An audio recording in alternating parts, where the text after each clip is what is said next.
Hi everyone. Well, today I'm going to start with something different because I found a book which I believe it's one of the greatest books ever written. It's called Cybernetics by Maxwell Maltz, and I really want to share this with you. So I'll be uploading a series of videos with some fragments of this book.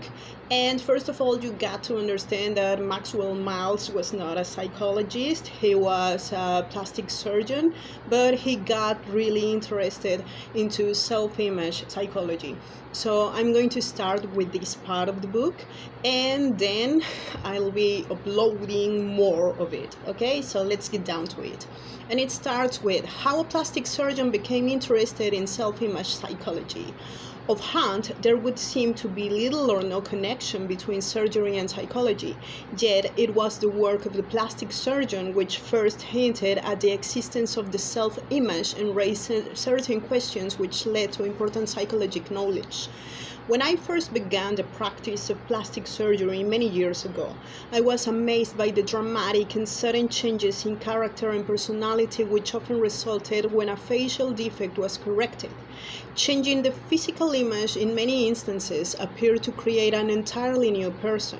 In case after case, the scalpel that I held in my hand became a magic wand that not only transformed the patient's appearance, but transformed his whole life. The shy and retiring became bold and courageous. A moronic, stupid boy changed into an alert, bright youngster who went on to become an executive with a prominent firm. A salesman who had lost his touch and his faith in himself became a model of self-confidence. And perhaps the most startling of all was the habitual hardened criminal who changed almost overnight from an incorrigible who had never showed any desire to change into a model prisoner who won a parole and went on to assume a responsible role in society. Some 20 years ago, I reported many such case histories in my book New Faces, New Futures. Following its publication and similar articles in leading magazines, I was besieged with questions by criminologists, sociologists, and psychiatrists. They asked questions that I could not answer, but they did start me up on a search. Strangely enough, I learned as much, if not more, from my failures as from my successes. It was easy to explain the successes. The boy with the two big ears who had been told that he looked like a taxi cab with both doors open. He had been ridiculed all his life, often cruelly. Association with playmates meant humiliation and pain. Why shouldn't he avoid social contacts? Why shouldn't he become afraid of people and retire into himself? Terribly afraid to express himself in any way, it was no wonder he became known as a moron. When his errors were corrected, it would seem only natural that the cause of his embarrassment and humiliation had been removed, and that he should assume a normal role in life, which he did. Or consider the salesman who suffered a facial disfigurement as the result of an automobile accident. Each morning when he shaved, he could see the horrible disfiguring scar on his cheek and the grotesque twist to his mouth. For the first time in his life, he became painfully self-conscious. He was ashamed of himself and felt that his appearance must be repulsive to others. The scar became an obsession with him. He was different from other people. He began to wonder what others were thinking of him. Soon, his ego was even more mutilated than his face. He began to lose confidence in himself. He became bitter and hostile. Soon, almost all his attention was directed toward himself, and his primary goal became the protection of his ego and the avoidance of situations which might bring humiliation. It is easy to understand how the correction of his facial disfigurement and the restoration of a normal face would overnight change this man's entire attitude and outlook, his feelings about himself, and result in greater success in his work. But what about the exceptions who didn't change? The Duchess, who all her life had been terribly shy and self-conscious because of a tremendous hump in her nose.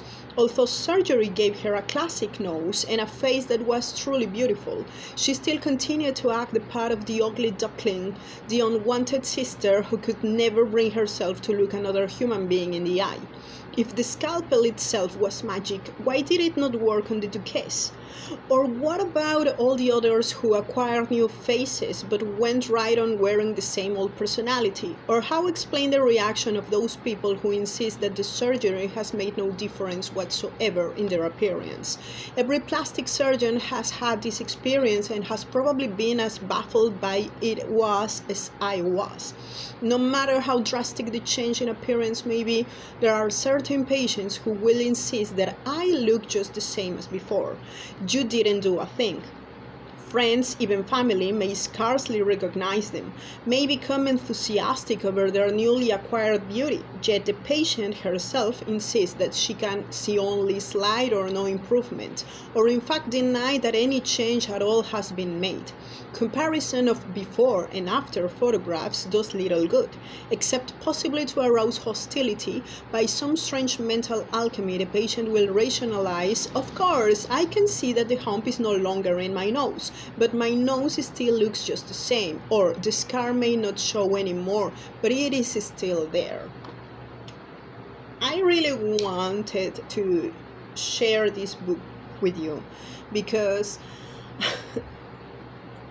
I am a psychologist myself, and I find very interesting and amazing the way people change how they are and how they behave according not only to the way they look but also the way they dress, and if they make a little change about themselves, suddenly this is being reflected in their whole personality.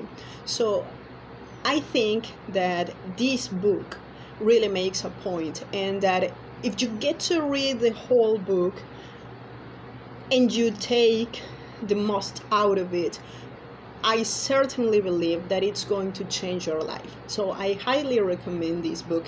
And of course, I will be uploading many videos on these paragraphs, which I'll be sharing with you, because I really want you to get into this. Okay, so this is Cybernetics by Dr. Maxwell Maltz.